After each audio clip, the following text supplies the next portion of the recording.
If you go back to the Founding Fathers, who were really innovative and knew that the separation of the judiciary from the legislative and executive branches of government was essential to really have a well-functioning representative democracy, you would realize that that was one of the strokes of genius in the forming of the United States. If you've always lived in this country, you don't understand, and you almost and sometimes take for granted the beauty of our system. Many of our states across the country still elect their judges. Colorado doesn't elect our judges.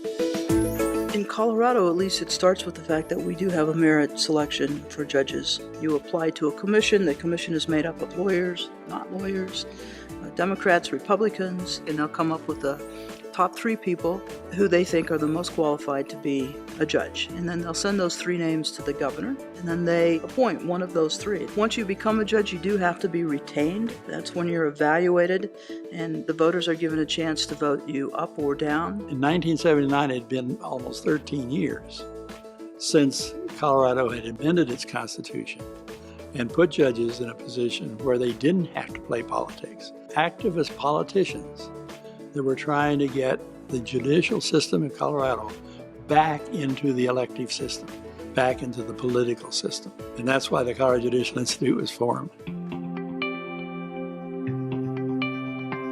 The Colorado Judicial Institute is really the premier nonprofit organization that is committed to really delivering on the programs and the projects that help individuals understand the judicial system here in Colorado. They have groups set up, which are educational groups, which talk about the value of the judiciary and a free and impartial judiciary. It's a wonderful thing, really. CJI has been the first organization in America that's been able to organize in a way that it can raise money from the public in order to support education of judges. One of the things that was key is the Colorado Judicial Institute is a 501c3 organization. It's a charitable organization. Without CJI's support, we really wouldn't be able to pay for that. They help us very much in that area. And of course, the law is changing. The law is changing all the time, and it's very important to have an awareness of the importance of educating and continuing to educate and what they need to know. I think this investment in our judges is as much of an investment in our own communities because they're the ones ultimately that are interfacing around these legal issues.